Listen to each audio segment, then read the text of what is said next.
Jeté dans la peau, sort sur les écrans parisiens après avoir été montré à Cannes, à Perspective. Son auteur s'appelle Jean-Pierre Thorne.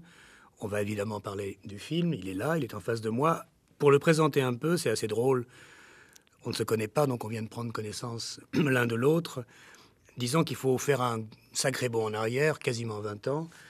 Il y a une vingtaine d'années, un petit peu moins, à peine, dans les milieux gauchistes, dont on faisait partie à l'époque, les cahiers du cinéma et beaucoup de gens très bien, il y avait un film qui circulait dans les milieux militants, un film d'ultra-gauche, qui s'appelait « Oser lutter, oser vaincre ». Et malgré l'affection qu'on portait à l'époque pour beaucoup de thèses politiques énoncées dans les films gauchistes, on trouvait en général, les gens des cahiers, les films absolument imbuvables. On trouvait que les films de militants, d'une façon générale, ne pouvaient jamais être des films d'artistes, qu'ils étaient coincés, nuls, mal faits, arrogants, inefficaces. Enfin, on avait toutes les critiques tout à fait normales qu'on peut avoir contre les films militants, sauf un ou deux, et sauf celui-là. Il s'appelait « Oser lutter, oser vaincre », titre terrible, tout un programme, une version où il y avait le portrait de Staline et celui de Mao, une version, je crois, où on les avait enlevés, parce que je crois que les organisations rivales qui voulaient se servir du film pour faire leur travail de base avaient une version plutôt, comme on disait, spontex à l'époque, l'autre une version dogma égale dogmatique. Enfin, ce film quand même existait. Nous, au cahier, on avait des défauts, mais pas celui de ne pas voir ce qui existe au cinéma. On disait, là, ça bouge. Il y a un type avec sa caméra qui a été enfermé dans une usine au moment vraiment de la fin de mai-juin 68. Il y a les flics dehors et ça existe. Ça respire, on sent quelque chose, on sent quelqu'un. Mais quelqu'un y avait, mais le nom était inconnu car le film était évidemment anonyme. Et c'est petit à petit que le nom du responsable de ce film, ou d'un des responsables, Jean-Pierre Thorne, a fini par émerger très lentement. Jusqu'à ce qu'il émerge carrément, quelques années plus tard. Il a fait d'autres films également politiquement engagés. Et puis un film que malheureusement je n'ai pas vu, qui s'appelle Le dos au mur. Et puis là, premier long métrage de fiction, Couleur, film qui va à Cannes, donc qui boucle un très très drôle d'itinéraire, qui fait que, on prend enfin connaissance l'un de l'autre aujourd'hui. Donc je sais qui a fait ce mystérieux Oser lutter, oser vaincre, qu'on allait montrer. Et deux, comme c'est 90, qu'il s'est passé beaucoup de choses dans le monde et beaucoup de choses dans cette partie du monde politisée à gauche et à l'extrême gauche, que le mouvement communiste a jamais fait autant parler de lui depuis qu'il est si mal en point et que, en un sens, ça n'a jamais été aussi intéressant de s'intéresser aujourd'hui avec des images là-dessus. Peut-être que tout ce rendez-vous longtemps remis tombe juste. Donc, Jean-Pierre Thorne, il t'est arrivé quelque chose d'assez étrange, c'est qu'après avoir fait donc ce Oser lutter, oser vaincre, avant tu étais quand même plutôt dans les choses culturelles et artistiques, tu es devenu ouvrier. Oui. Et donc il t'a fallu 10 ans pour finalement te rappeler que tu aimais bien aussi faire des images. Oui, c'est parce comme que ça je pense passé. pas. Oui, je crois qu'on laisse pas sa passion au vestiaire, c'est difficile. Non, après 68, moi, ça correspondait à une crise d'identité. Je crois que j'aurais été un tricheur si j'avais pas goûté un petit peu à tout ce que je racontais, parce que c'est pas force de parler de réalité qu'on connaît pas, il y a des failles, quoi. Donc, je suis allé travailler à l'usine et je le regrette pas parce que je crois que c'est les plus belles années de ma vie. Et je le dis sans aucune démagogie parce que bon, c'est des moments où, surtout à travers le syndicalisme, parce que très vite la politique m'intéressait pas. Et ce que je m'aperçois, c'est ce que je raconte aujourd'hui dans J'étais dans la peau, c'était plus un engagement individuel et finalement moral, où j'avais envie de toucher à d'autres réalités et de vivre avec des gens qui m'ont toujours fasciné et que j'adore. Parce que bon, ce que j'adore dans l'usine, c'est comment, dans l'enfermement, les masques sociaux tombent très vite, quoi. Il y a des espèces de portraits au vitriol très caricaturaux, enfin très, très forts, dans le meilleur comme dans le pire, hein, d'ailleurs. Je suis plus dupe de toutes nos grandes théories de l'époque sur la classe ouvrière, seule classe révolutionnaire. Moi, je crois qu'il y a beaucoup de choses là-dessus à dire. Mais c'est sûr qu'en même temps, on ne peut pas se renier soi-même. Moi, c'est une période où j'ai très peu lu, où je suis allé très peu au cinéma. J'ai comme ça, et ça, c'était toutes des choses qui me posent question aujourd'hui, qui font que j'étais dans la peau. C'est pourquoi j'ai vécu de cette manière-là mon engagement social. Et à un moment donné, ça casse, quoi. Je veux dire, on ne peut plus. Genre, et en 78, je suis revenu au cinéma, et donc au dos au mur, qui est l'anti-Oser lutter, oser vaincre, parce que je vous trouve bien gentil avec Oser lutter, oser vaincre, qui se terminait sur le portrait de Staline et de Mao, faut-il le rappeler. C'est sur un souvenir très ancien. Avec surimpression du mouvement ouvrier. Terrible. J'avais fait un travelling sous les points levés des étudiants à la mort de Gilles Totin, et un travelling avant qui est absolument splendide. Et puis bon, surimpression des deux mouvements avec il y a un grand hall avec le mouvement ouvrier qui vient vers nous, et dessus, Marx, Engels, Lénine, Staline et Mao. Oui, non, c'était. Je veux dire, quand on a fait totalement ça... monstrueux, mais il me semble qu'il y avait 5-6 images qui bougeaient, Ah oui, qui non, respiraient. c'est sûr. C'était aussi bête que ça. Je pense que c'est surtout parce que il y avait un vrai travail de mise en forme des images. Et bon, j'avais vu avant Eisenstein, Octobre, j'étais complètement pris dans 68. Je me faisais plus tellement la part de ce que j'ai de la mythification d'Octobre et puis la réalité. Donc bon, c'est un film qui, même encore aujourd'hui, je pense qu'il se voit dans ses outrances, mais qui est intéressant parce que c'est quand même, je trouve, dans le cinéma, un reflet assez exact de la folie qui nous a animés, avec le meilleur et le pire. Absolument, oui. Non, il y a tellement peu de vrais documents au sens fort du terme sur cette période-là que celui-là en fait partie. Enfin, c'est sûr que quand on a fait ça, quelque part, ça bouleverse quand même. Il y a des choses qui bougent, donc je pouvais pas continuer à travailler dans le cinéma, retrouver ma place dans la profession. Enfin, donc j'ai voulu toucher de près ce qu'on appelait révolution, prolétariat, enfin, etc. Et pendant 10 ans, j'ai donc coupé des morceaux de cuivre en rondelles par centaines d'exemplaires par jour et fait du syndicalisme. Et mes plus belles mises en scène, parce que ça aussi, c'est des choses qui m'ont fait réfléchir après, c'est que je trouve que finalement, dans la fonction de militant syndical, j'étais très proche de ma fonction de réalisateur, et ça m'a fait peur à un moment donné. C'est-à-dire, on est sans arrêt en situation de mettre les gens en mouvement, de trouver des choses qui font qu'ils, sur des points précis, ils descendent, ils arrêtent le boulot. Puis, enfin bon, moi, à un moment donné, quand j'ai pris la parole devant 1000 personnes, et je me suis dit, est-ce que je joue vraiment mon rôle? Enfin, il y a un côté, la facilité de l'intellectuel qui, de par sa culture, finalement, est toujours en bisbille par rapport à cette réalité qui fait qu'on occulte le fait que ce soit les gens eux-mêmes qui prennent la parole. Et à un moment donné, j'ai vraiment eu très peur du rôle que je jouais et qui était lié aussi pour moi à la faillite des mythes. Je voyais la Chine, ce qui se passait, 78, la rupture de l'Union de la gauche, enfin tout ça, moi je me suis dit, bon, je ne vais pas passer ma vie là-dedans, j'ai envie de... le cinéma n'a pas arrêté de me titiller et je crevais de ne pas faire des images, quoi. Donc, retour au cinéma. Parce que le problème pour les gens qui s'établissent en usine, enfin disons qui vivent un petit peu le scénario... résumé dans notre culture par Simone Veil, qui est le meilleur exemple de ça. Tout à fait. C'est des gens qui ont tellement besoin d'être confrontés à l'existence de l'autre, en tant que l'autre c'est l'autre, et il n'y a pas plus autre pour un bourgeois que, disons, la classe ouvrière dans cette culture-là, dans cette tranche d'histoire-là. En même temps, s'il rate son coup, il est refusé. S'il réussit son coup, il est accepté. S'il est accepté, il est intellectuel. Donc il sait quand même 2-3 choses, et il se met à avoir une action précise sur les gens. Et là, il est confronté, c'est ce que tu racontais, au fait que il peut très facilement articuler les mots qui mentent. C'est-à-dire, il peut très facilement dire les mots qui marchent par réflexe conditionné, qui électrisent une salle, et comme c'est en général pour des raisons morales qu'il a fait tout ça, quelque chose en lui ou en elle, car c'est souvent des femmes, se révolte.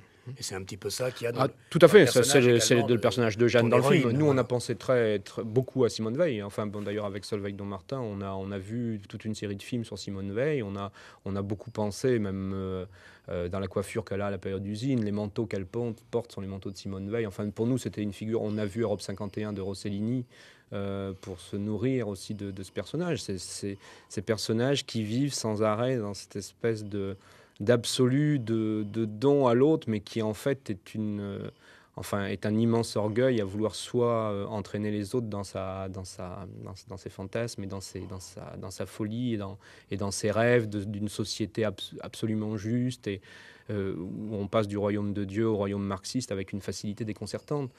Donc c'est sûr que ce personnage est complètement héritier, je dirais, de toute cette tradition culturelle et sciemment, je dirais, parce que je me suis appuyé sur une vraie histoire, puisque au départ, je raconte la vie d'une permanente syndicale qui s'est suicidée en octobre 81 et qui dit dans sa dernière lettre c'est la fin d'une grande histoire d'amour. Avec la classe ouvrière, je suis le dos au mur et moi, c'est un truc étrange. Je veux dire que ce film, c'était essayer de retrouver cette femme que j'ai jamais connue parce que je me retrouvais trop à travers le destin de cette femme et de sa désespérance sociale et de cette espèce de volonté folle de sacrifice comme le Christ, de mourir pour que la classe ouvrière se révolte. Enfin, c'est cette espèce de folie de la dernière séquence du film.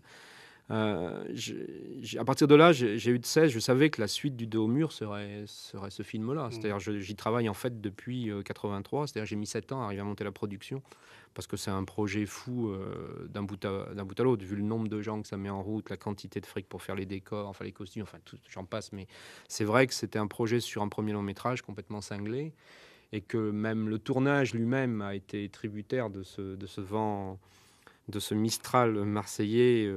C'était très dur parce qu'on a tout tourné en décor naturel. J'ai refusé qu'on reconstruise des décors. Donc, on est dans la vraie église des prêtres rouillés à Marseille.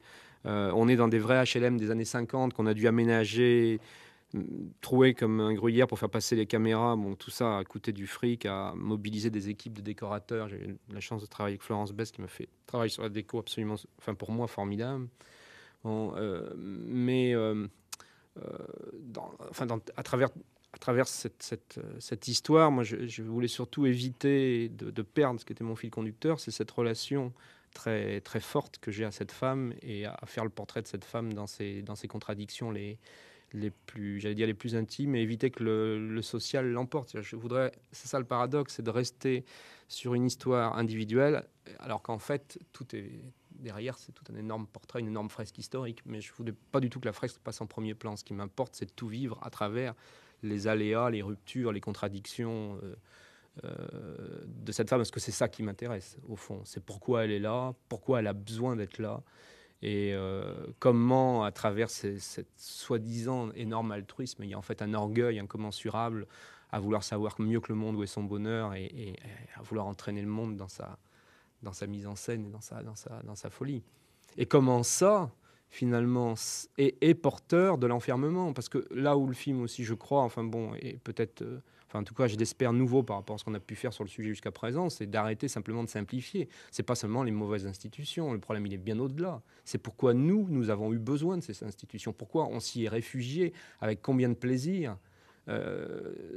Qu'elle soit dans la religion, dans son pavillon, qu'elle soit à l'usine, dans ce cocon familial, qu'est le ventre maternel, enfin, qu'elle soit dans le syndicat, pourquoi on a eu besoin, pourquoi en fait ces grands militants, ces grandes saintes sont en fait des gens extrêmement fragiles qui ont besoin sans arrêt de se mettre dans des prisons. Et c'est ça qui est très étrange sur ce destin de Jeanne, qui vit sans arrêt avec un espèce de plaisir de l'enfermement et qui a sans arrêt besoin à peine elle y est, en même temps à peine elle veut plus y être. Et alors, j'allais dire, elle est complètement prisonnière d'elle. C'est même une histoire en boucle.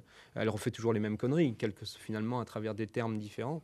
Et ça que je trouve qui est terrible, c'est comment cette femme est porteuse de son propre malheur. Il me semble que porter le débat à ce niveau-là est beaucoup plus intéressant que simplement se dire pourquoi on a des aussi mauvais marchés ou Krasuki. Je crois que c'est trop facile, c'est trop simple. Oui. Parce que c'est nous qui les avons mis où ils sont et c'est nous qui avons fait ces hommes-là.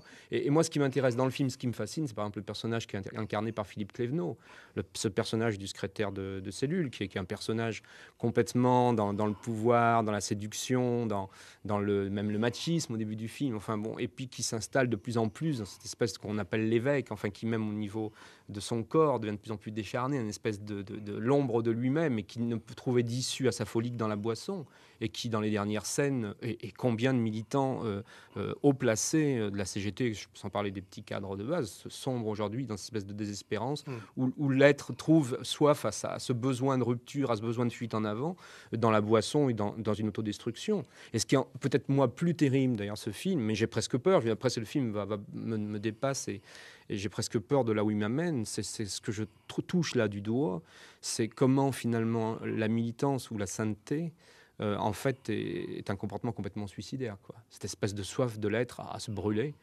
et que s'il n'a pas ça, l'être s'effondre. Enfin, et Jeanne est en perpétuelle fuite, besoin de se brûler, jusqu'à la séquence finale, où là, effectivement, elle arrête de courir et où, par la mort, elle trouve la paix avec elle-même. Mais c'est évidemment... la question fondamentale, c'est celle du film, et puis je pense que plus le temps passera, plus ce sera la question que tout le monde pourra se réapproprier quand cette histoire sera un petit peu derrière nous. C'est celle de la servitude volontaire, ou c'est celle de la volonté d'aveuglement, qui n'est pas une mince affaire, et qui est bien au-delà de l'anticommunisme ou du pro-communisme. Bien sûr. Mais là où il y a quand même quelque chose de très intriguant, moi, par exemple dans le film, donc on voit donc Jeanne, il faut quand même raconter un peu le film, donc l'héroïne, Solveig de Martin, qui est une actrice qu'on ne connaît que par Les ailes du désir, de Wim Wenders. Et là, elle fait une sorte de contre-emploi tout à fait étonnant, à la fois flottant, intense, un peu zombique, mais qui finalement finit par rester avec des hauts et des bas, mais qui reste. Qui est un personnage très fort, qui moi est enfin ce personnage en décalage que je cherchais, enfin voilà. qui est complètement en décalage. Et c'est quelqu'un qui n'arrête pas évidemment de se mettre dans la cause qui n'est pas fondamentalement la sienne, mais qui a à chaque fois l'avantage d'être excessive. À la suite d'un malheur domestique, elle perd son enfant, elle devient religieuse. Mais enfin, elle ne l'est pas profondément. Ensuite, elle passe à la politique, plutôt du côté du PC, ce qui est assez logique à l'époque. Et puis arrive 68, et là c'est assez drôle, parce qu'en 68, on voit donc on voit les gens d'Oser lutter, Oser vaincre, qui font une apparition un peu folklore, tonitruante. Puis après, on voit les féministes. Et elle est évidemment, avec son chignon, elle est assez belle, un peu vieillie, comme ça. Elle est devenue une sorte de lutteuse professionnelle, avec un peu de savoir-faire, dure, comme ça, dure et séduisante. Et évidemment, elle est du côté du PC. Évidemment, ce genre de personnage n'est jamais du côté de la révolte, du côté du gauchisme. Moi, j'en ai connu des comme ça. Elle est du côté qui est, au fond, indéfendable politiquement, qui est le côté où il y a le plus de mensonges accumulés, qui ne lui correspond pas profondément, car elle, c'est quelqu'un de courageux, c'est quelqu'un qui n'en fait qu'à sa tête. Et moi, ce qui m'intéresse, mais là, c'est très personnel ce que je dis, on ne fait que partager le fardeau, nous aussi, du sens de ton film, c'est est-ce qu'il n'y a pas eu un peu trop de ces saints-là, alors je dis saints entre guillemets, qui, pour vivre leur orgueil, leur force, leur irrédentisme, leur goût de la manipulation et du pouvoir, mais pas pour eux, jamais pour leur... Non, c'est sûr, jamais bien pour leur sûr, avantage bien personnel. sûr, Ce qui, en bien un sens, sûr. les rend beaucoup plus dangereux, car Bien évidemment, on ne peut même pas les accuser d'être des corrompus. Est-ce qu'ils n'ont pas eu exagérément besoin, non seulement d'une classe ouvrière mythifiée, qui n'était jamais celle qui existait réellement, et oui, de ce personnage comme Clévenot, qui est un brave cadre communiste, qui finit, à force d'avoir tout avalé, à force de ne plus avoir fait fonctionner son cerveau, par devenir alcoolique. Et elle s'en sort par une sorte de suicide. Alors il faut dire que le film commence et finit, c'est très très beau. Le jour où Mitterrand est élu, oui. Parce que moi, ce qui me semble aussi, c'est que je parle d'une époque où, effectivement, il y a, à mon avis, un point de non-retour avec 80. C'est-à-dire que maintenant, une page est tournée, qu'il y a une forme de façon dont on a vécu l'engagement de toute cette année qui est liée à la Seconde Guerre mondiale, je crois aussi, enfin, qui est liée à toute cette période. C'est Yalta. Absolument. Qui est en train de complètement basculer, avec la fin aussi du mur aujourd'hui à l'Est. Oui, oui. Bon. Mais en même temps, moi, pourquoi faire ce film? C'est que je crois qu'on est tous tributaires de cette histoire. C'est-à-dire, c'est pas vrai qu'on a digéré cette histoire. Elle est là, en sous-main, elle nous ronge, ou on l'occulte complètement, mais je crois qu'on ne construit pas sur l'amnésie, quoi. Je veux dire que la seule façon de construire, c'est de repartir de là, et puis de construire quelque chose d'autre, effectivement, mais en regardant notre passé. Et bon, c'est Kundera qui dit la meilleure manière de détruire un peuple, c'est de lui retirer ses livres et sa mémoire. Bon, je pense qu'il y a actuellement tout un phénomène d'occultation de toute cette époque, et je supporte pas cette attitude que je rencontre très souvent aujourd'hui dans toute une génération, d'ailleurs une génération qui est maintenant dans le pouvoir culturel, dans les grands médias et tout ça, qui est de dire bon, ben ça on était des cons, c'est une époque révolue, maintenant on fait autre chose, et tous ceux qui parlent de ça sont des ringards. Je crois qu'au contraire, plus que jamais, justement aujourd'hui, parce que l'édifice stalinien s'effondre, parce que bon, la mythologie n'est plus là avec toute sa mauvaise foi, son interdiction, ses tabous et tout ça, on peut aujourd'hui enfin regarder cette histoire et essayer de la comprendre. Et je crois que bon, moi-même ayant traversé cette histoire et en étant tributaire, j'ai pas du tout le sentiment. Ce film est là pour chercher, parce que je suis loin d'avoir éclairci les choses, mais en tout cas, ce film est là pour remettre ça en scène, refaire vivre et donner des coups d'éclairage sur toute cette réalité, quoi. Non, moi je suis complètement d'accord avec ça. La seule question que ça pose, c'est qu'une fois qu'on procède à ce travail d'essayer de voir le plus nettement possible ce qui s'est passé, et c'est quasiment l'histoire du siècle, et une fois qu'on a enlevé ce qui là-dedans est purement un épiphénomène religieux, qu'est-ce qui reste? Ah ben moi, ce qui reste, que je trouve qui est formidable quand même, enfin pour moi, c'est tout ce vécu de ces femmes derrière. Enfin moi, ce qui reste, je me suis amusé comme un fou à faire tous ces portraits de ces ouvrières, de cette biquette qui se fait tabasser par son mec et qui à la fin porte la banderole, de la Nini, justement, gauchiste, qui veut couper la parole à Jeanne. Cette femme, c'est la vie. Oui, mais cette vie. Mais justement, mon souci, c'était de dire, oui, bien sûr, mais mon souci, c'est de ne pas jeter le bébé avec l'eau du bain. Je veux dire que ces gens restent là, et c'est ça finalement, nous, qui nous a fascinés en tant qu'intellectuels à l'usine, c'est côtoyer ces gens qui, justement, charriaient toute toutes ces brisures dans leur vie qui du coup les amènent sur un terrain où au niveau enfin, par exemple, moi je suis très heureux de la séquence que j'ai fait du casse-croûte à l'usine. Moi, le plaisir que j'avais à l'usine, c'était ça. À un moment donné, les casse-croûtes, c'est chaque fois quelque chose de complètement, c'est des moments inoubliables dans ce qui se passe de drôlerie. Bon, je l'ai vécu en voyeur comme Jeanne le vit. Mais c'est vrai que ça, pour moi, ça reste. Et il reste à la fin ces femmes qui tout le long du film, bon, n'osaient pas se mettre comme déléguées parce qu'elle n'avait pas de certificat d'études, ou cette vieille qui est assise, enfin cette doyenne de l'atelier qui est assise en bout de table, qui mange toujours silencieusement, et qui sont toujours ces gens qui sont en premier plan. Moi, tous ces gens-là ont écrit une histoire de la France. Je crois quand même ce qui reste de cette trentaine dernières années, c'est que les femmes, en tout cas à ce niveau-là, il y a eu un bouleversement considérable de prise de parole, de mise en avant. Et ça, moi, bon, peut-être que c'est un film de grand amoureux des femmes, mais c'est ça que c'est un film extrêmement féministe. C'est un film féministe, je sais pas, Si, mais en tout cas, c'est un film où j'ai voulu donner la dans le parole. sens qui se met du côté des femmes. Ah oui, voilà. Moi je pense, et ça, c'est pas indifférent que Jeanne soit une femme. Je pense qu'aujourd'hui, les femmes posent par rapport au mode de pouvoir de toutes les institutions une question, et qui est qu'elles n'ont pas du tout intégré. Et je crois que tout fonctionne sous le mode de pouvoir des hommes, ce mode de pouvoir qui évacue tout ce qui est la reproduction de la vie, qui évacue les tâches ménagères, qui évacue les enfants. Enfin, et que c'est pas par hasard que c'est des femmes aujourd'hui qui roulent dans les brancards et qu'on les a étouffées dans toutes les institutions, quelles qu'elles soient, à gauche comme à droite. Hein. Barzac, c'est encore tout récent. Et donc, ça m'intéresse vraiment, ce destin de femme.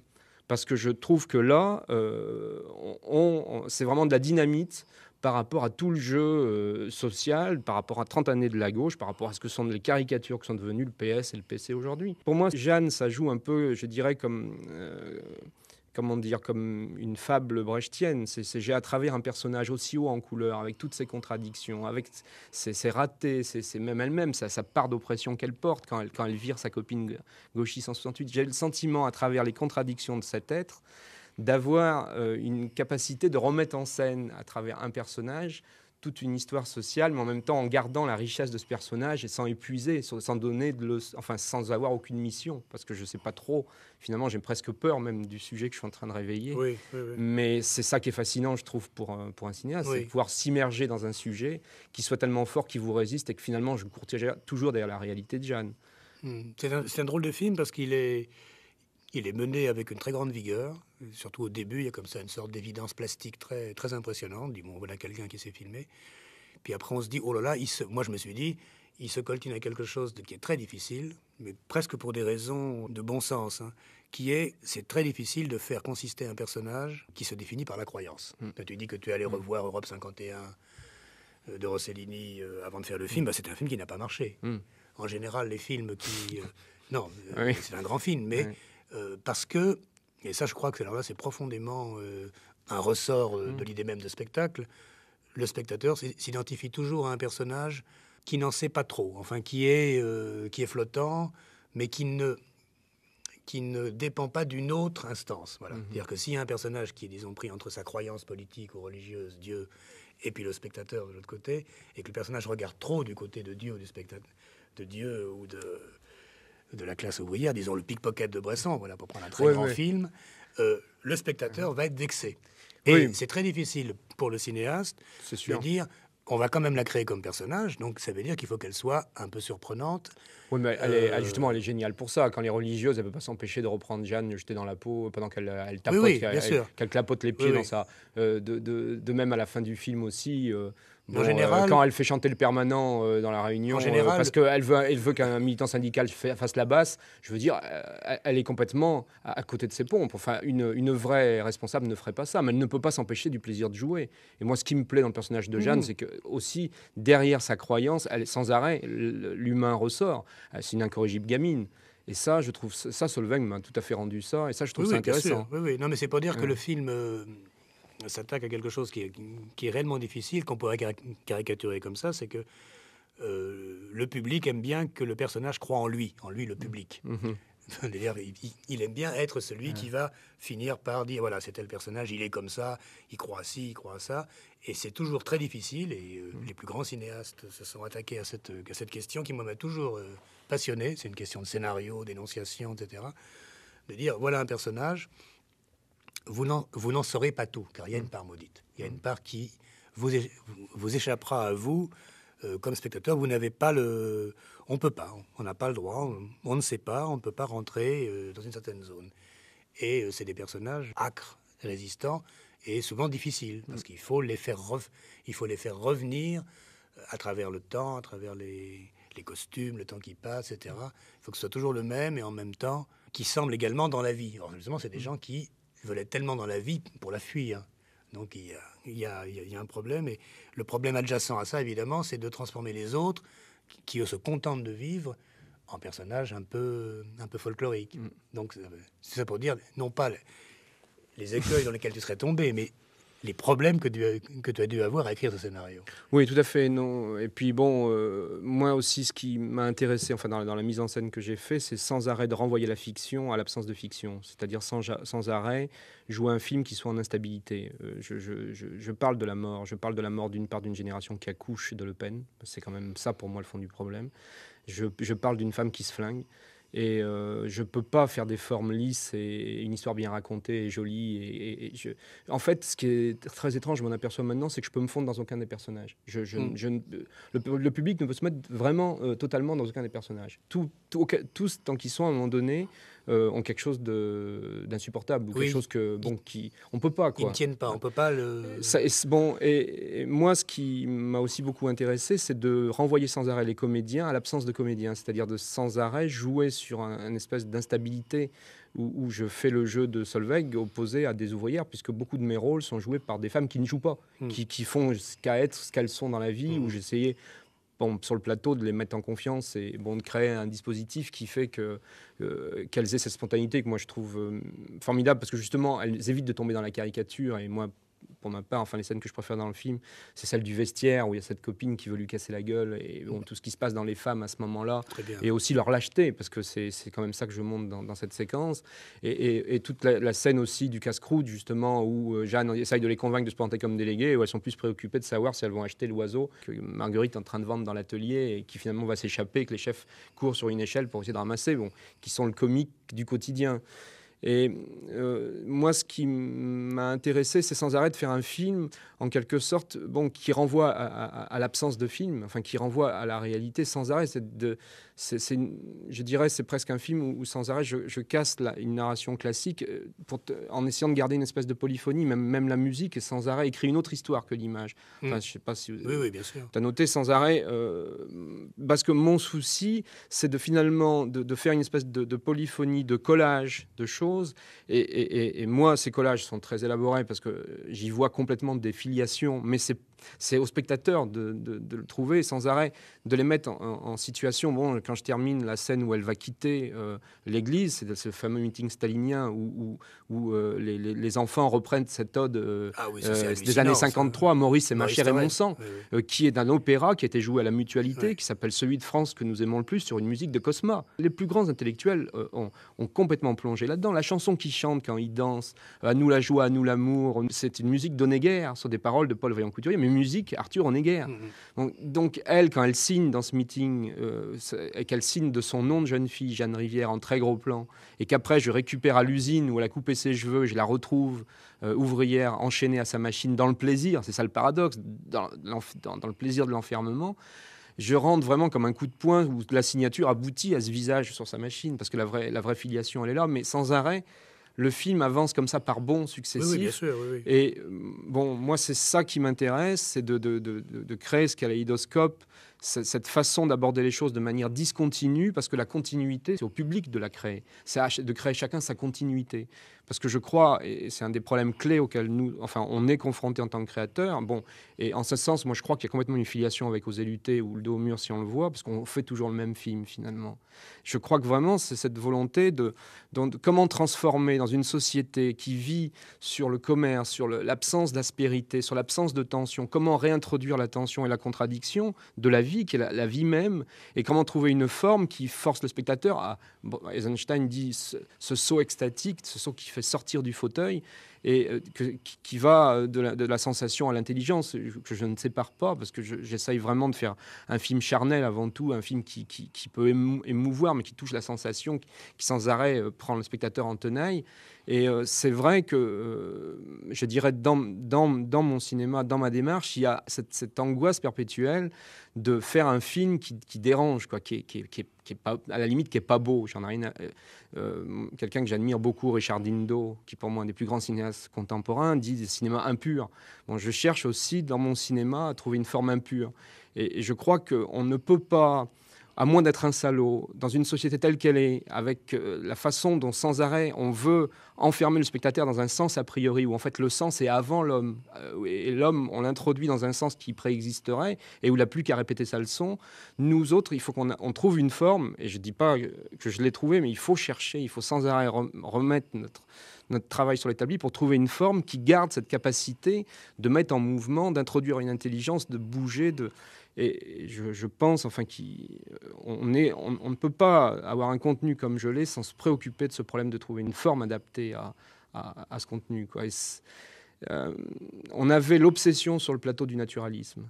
Comment parler d'une histoire aussi nourrie de documentaire et pas faire du documentaire?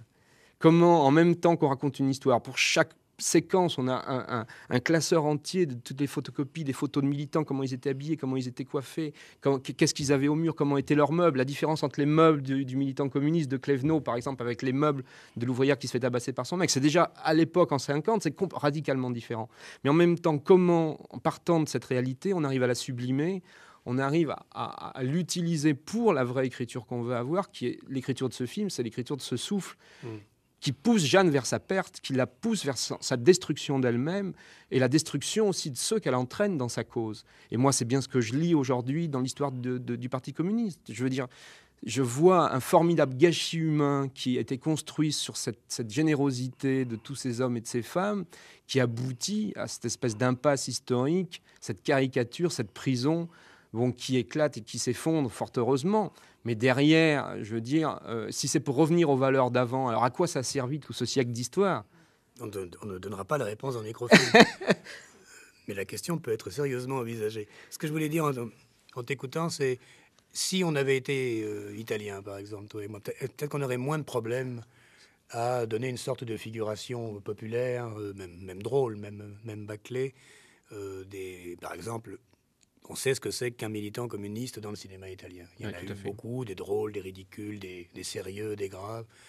Et en voyant la même histoire que nous à cause du PCI. Voilà, je disais, il y a quand même la différence d'histoire fondamentale entre le PCI et le PCF a eu des répercussions esthétiques énormes. C'est qu'il n'y a pas des masses de films en France qui ont essayé de faire ça, mais quand même, il y en a. Il y a des films de Téchiné, il y a des films de Ferré, il y a des films de Comolli, même Godard a essayé à un moment. On a toujours le sentiment qu'on part presque de zéro, qu'on part à poil, sans biscuit, dès qu'il est question de filmer une scène qui se passerait dans un milieu ouvrier en 50, puis en 60, puis en 70. Et c'est toujours d'une gravité, d'un esprit de sérieux absolument sinistre. Est-ce que c'est vraiment typiquement français? C'est terrible. C'est terrible parce qu'on se dit, c'est l'histoire, c'est une des grandes histoires du siècle. Elle laisse quand même un goût assez amer. C'est jamais très gai, quoi. Non, c'est pour ça que, moi j'ai essayé de trouver une forme qui sans arrêt bascule du rire, et même, moi je m'amuse beaucoup. Quand Clévenot est au sol en 56 en train de créer Vive Stalingrad, Vive l'Armée Rouge, disons que je prends un plaisir monstre à filmer Philippe dans cette folie. J'ai sans arrêt essayé de trouver une forme qui soit provocatrice, au sens justement de ne pas l'enfermer dans une espèce d'esprit de sérieux ou une espèce de culpabilité qu'a sans arrêt l'intellectuel par rapport à toute cette histoire. J'ai le sentiment... je sais pas, toute cette séquence que j'ai filmée de la préparation de la manif féministe avec ce jeune permanent qui se fait complètement piéger, et puis Jeanne qui le force à chanter la basse avec les autres. Les filles autour s'amusent comme des folles, quoi. Et moi, mais ça a toujours été ma manière de fonctionner. J'adore sans arrêt passer mélanger les styles, mélanger les genres, et forcer le spectateur à faire sa propre sauce. J'ai jamais resté sur le même pied, quoi. être toujours en déséquilibre, toujours en instabilité. Ouais. Je crois, et ce film, pour moi, en tout cas à ce niveau-là, j'y trouve mon compte, quoi. Dans le cinéma français qui existait donc avant toi, etc., est-ce que... Des grands monsieur que j'aime. Est-ce que tu J'allais as pensé... dire Jean-Claude Brissot. Ah oui. Pour moi, c'est De bruit de fureur, quoi. Même son dernier film, que je respecte profondément. Pour moi, c'est... Bon, des gens comme Cavalier, c'est sûr que Thérèse n'est pas loin. Grémillon, non? Grémillon, oui, mais enfin là on parle de oui, non, mais je plus parle avant nous. oui, Oui, oui. Bah oui, bien Je sûr. Grémillon, Remorque, enfin c'est évident. Oui. Ou Renoir, le Tony de Renoir. Bon, pour moi c'est enfin pour moi tout. La Chienne. Enfin, c'est un cinéma justement qui a cette légèreté en parlant des choses et où il y a aussi cette écriture à la première personne. Ça c'est une chose justement qui est invraisemblable, c'est comment on dirait que du moment qu'on fait vivre des personnages dans ce milieu-là, il faudrait que ces personnages réagissent vraiment comme des archétypes. On dirait qu'il y a plus d'un seul coup, il y a plus de metteur en scène derrière une caméra, quoi. On s'amuse plus, il y a plus de cassure, il y a plus d'hommes, il y a plus d'étrangeté. Enfin, parce qu'un militant est toujours castré, symboliquement, fondamentalement. Oui, mais c'est pas des militants qui les faisaient. Tous ces grands du parti, tous ces daquins et tout ça qui ont fait le cinéma. Est-ce qu'on peut dire que c'était des militants? Ah oui, non, je parle de tous ces gens qui ont fait ces réalités. Quand on fait un personnage de militant, c'est forcément quelqu'un de castré. Donc effectivement, le moi-je est toujours un peu difficile. Mais ça, c'est dans la structure. Hein. Ça, c'est... Mais moi, et justement, ce qui était absolument étonnant, c'est à l'arrivée du dos au mur, les débats que j'ai eus avec des militants du parti comme de l'extrême gauche, les deux se retrouvant entièrement d'accord sur le fait que je n'avais pas filmé ces réalités en mon nom propre. Alors, j'aimerais bien savoir pourquoi. Qui décide? Je devrais filmer au nom de tout le monde, mais personne ne filme au nom de tout le monde. C'est la pire des choses. Ça, on retombe dans les archétypes de la culture stalinienne.